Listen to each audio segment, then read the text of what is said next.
जो लोग मेरे इस चैनल पर नए हैं या फिर मेरा ये वीडियो किसी और सोशल मीडिया प्लेटफॉर्म पर देख रहे हैं, वो मेरा YouTube channel political Tamasha with doctor Arshi को सब्सक्राइब करके वहां पे लगी बेल आइकॉन को जरूर दबा दें ताकि आपको हमारे आने वाले हर वीडियो की अपडेट्स मिलती रहे। और दोस्तों, अगर आपको हमारा काम पसंद आता है, हमारे वीडियोस पसंद आते हैं तो www.patreon.com/dr अर्शी खान पर जाकर डोनेट करके आप हमारे काम को सपोर्ट कर सकते हैं। तो चलिए आज के सियासी तमाशे के सफर को शुरू करते हैं।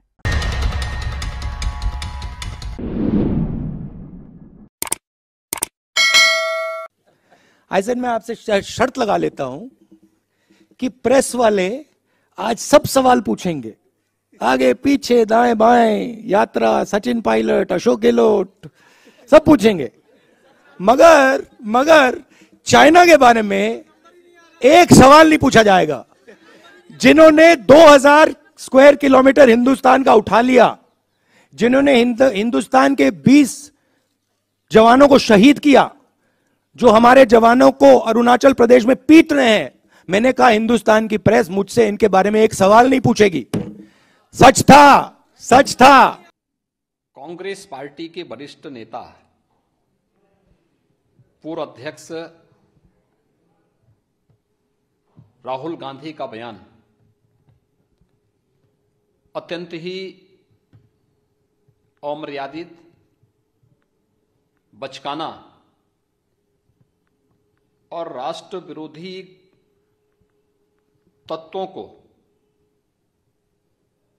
प्रेरित करने वाला अंतर्राष्ट्रीय स्तर पर भारत और भारत की बहादुर सेना को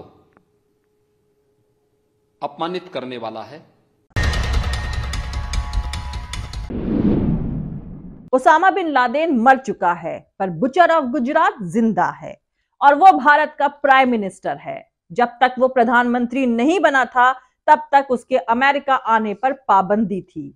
दोस्तों, ये बयान यूएन सिक्योरिटी काउंसिल में पाकिस्तान के फॉरेन मिनिस्टर बिलावल भुट्टो जरदारी ने नरेंद्र मोदी को बुचर ऑफ गुजरात बताते हुए कश्मीर का मुद्दा उठाते वक्त फ्राइडे को दिया है। Osama bin Laden is dead, but the butcher of Gujarat lives. And he is the Prime Minister of India. He was banned from entering this country until he became Prime Minister. This is the Prime Minister of the RSS and the Foreign Minister of the RSS. What is the RSS? The RSS draws its inspiration from Hitler's SS. The RSS, I saw yesterday that the Foreign Minister of India was with the UN Secretary General inaugurating a statue of Gandhi. But if the Foreign Minister of India was being honest, then he knows as well as I that the RSS does not believe in Gandhi, in the ideology of Gandhi, in the manifesto of Gandhi. They do not see this individual as the founder of India. They hero worship the terrorist that assassinated Gandhi. दरअसल भारत ने 1 दिसंबर को 1 महीने के लिए UN security council की temporary presidency ली थी। इसके तहत आतंकवाद पर यूएन सिक्योरिटी काउंसिल की ब्रीफिंग के बाद इंटरनेशनल पीस और सिक्योरिटी को लेकर एक चर्चा के दौरान बिलावल भुट्टो जरदारी ने कश्मीर का सवाल उठाया। जरदारी ने कश्मीर मुद्दे पर यूएन सिक्योरिटी काउंसिल का प्रपोजल लागू करने की अपील करी और कहा कि वो कश्मीर में अमन लाने के अपने कमिटमेंट को साबित करें।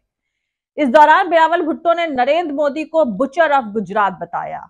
अब बिलावल भुट्टो के इस बयान का भारत में काफी विरोध हो रहा है। बीजेपी ने इसके खिलाफ पाकिस्तानी एम्बेसी के सामने प्रोटेस्ट किया और आज भारतीय जनता पार्टी देश भर में प्रोटेस्ट करेगी। ये विरोध प्रदर्शन सभी स्टेट्स की कैपिटल्स में किया जाएगा।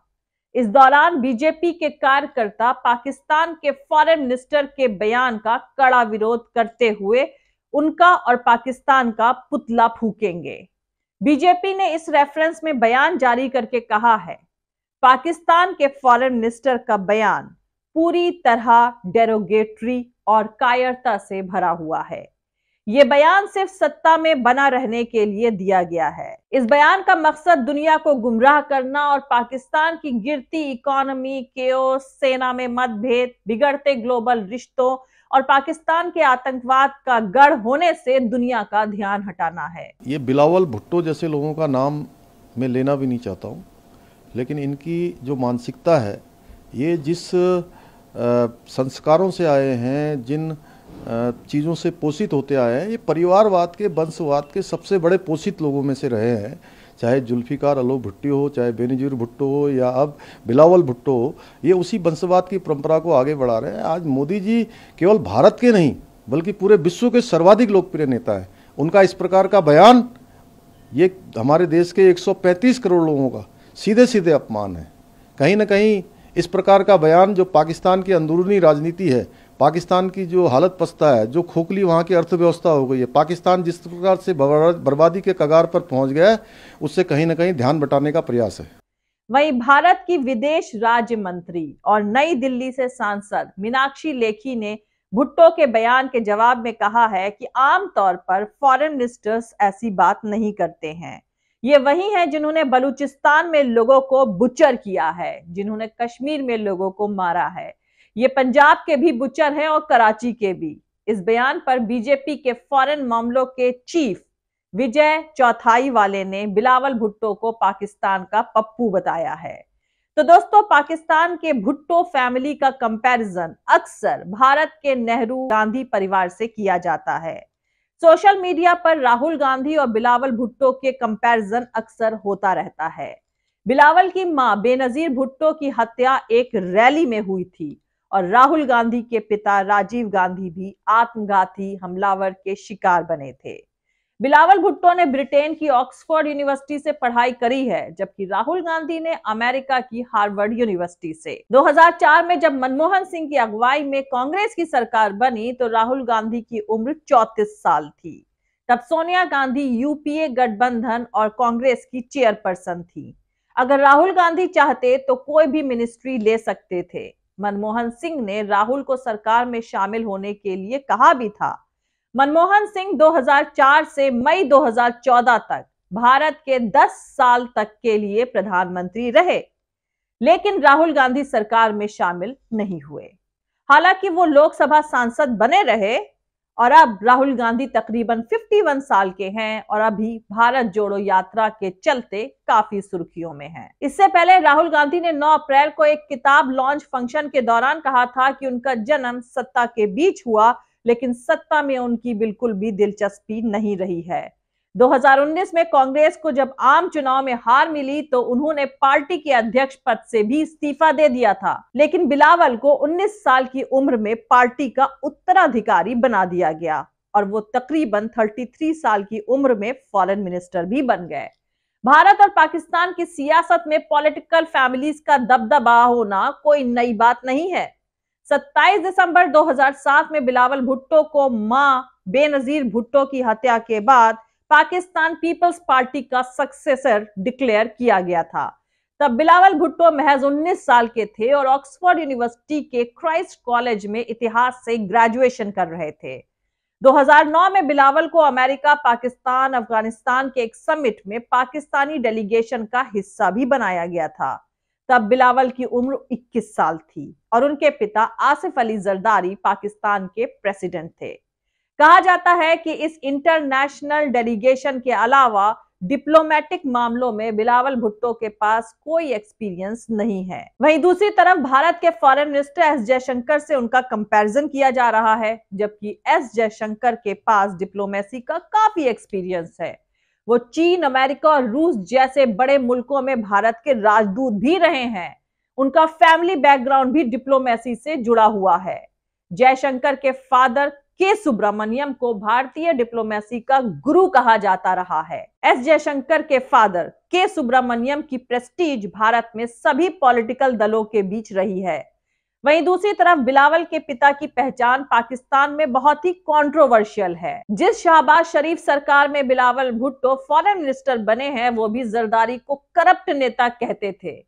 आसिफ अली जरदारी को पाकिस्तान में करप्शन के मामले में मिस्टर 10% कहा जाता है। जरदारी जेल में भी रहे हैं। दूसरी तरफ इंडियन फॉरेन मिनिस्टर के फादर सुब्रमण्यम को भारत की कूटनीति का भीष्म पितामह कहा जाता है। उन्हें कई सरकारों ने सम्मानित करने की कोशिश करी, लेकिन उन्होंने सम्मान ठुकरा दिया था। एस जयशंकर अंग्रेजी, रूसी, चीनी के साथ साथ हिंदी और तमिल भी बोलते और समझते हैं। वहीं पाकिस्तान के फॉर्मर प्रधानमंत्री इमरान खान कई बार बिलावल की उर्दू का मजाक उड़ा चुके हैं। कुछ महीने पहले पाकिस्तान में एक जनसभा को एड्रेस करते हुए इमरान खान ने कहा था, आसिफ अली जरदारी, खुदा के वास्ते अपने बेटे को उर्दू तो सिखा दो।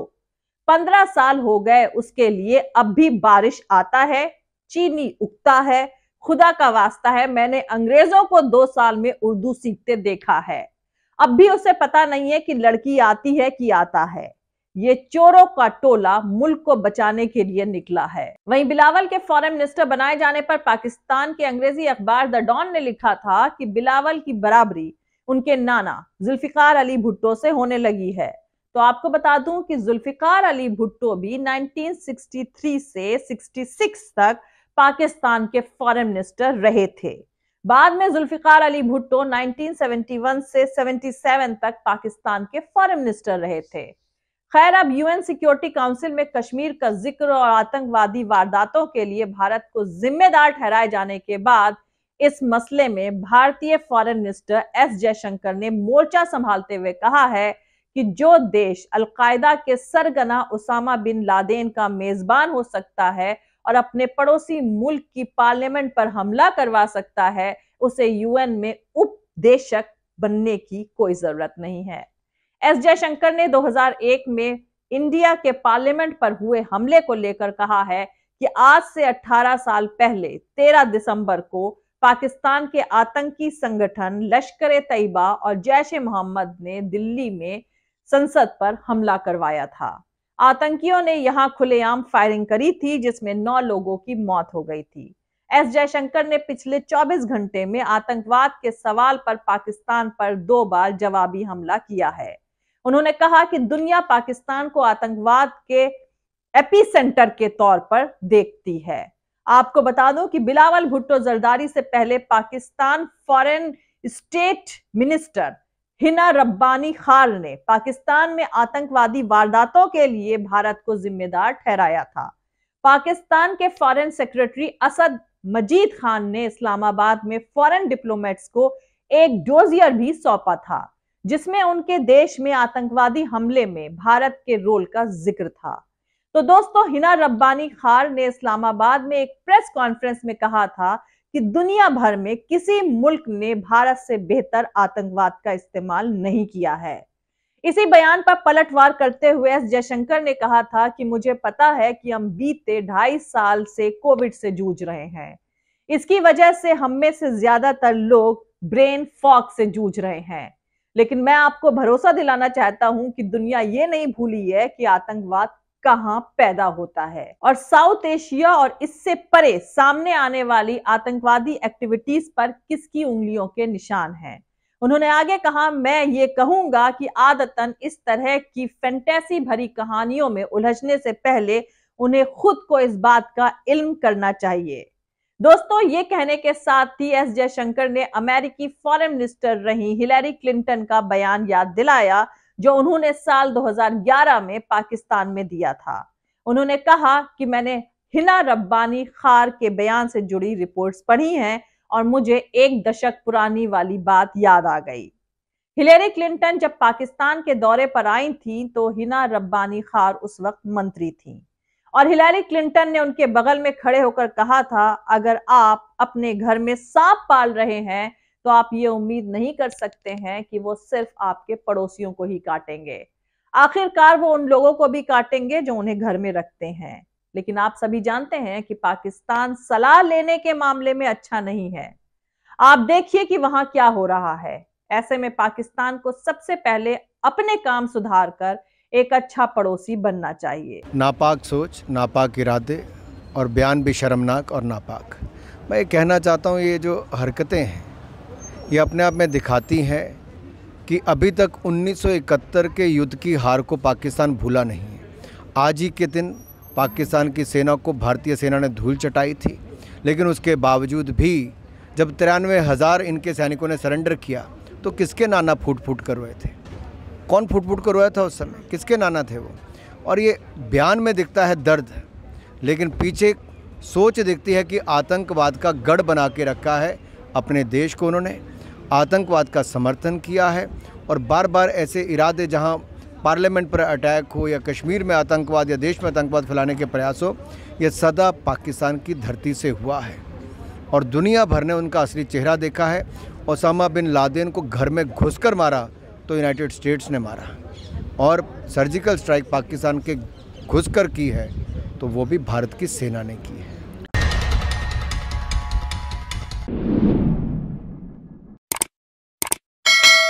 तो दोस्तों, आज के लिए इस सियासी तमाशे में इतना ही। अगले वीडियो में किसी दूसरे सियासी तमाशे के साथ मिलेंगे।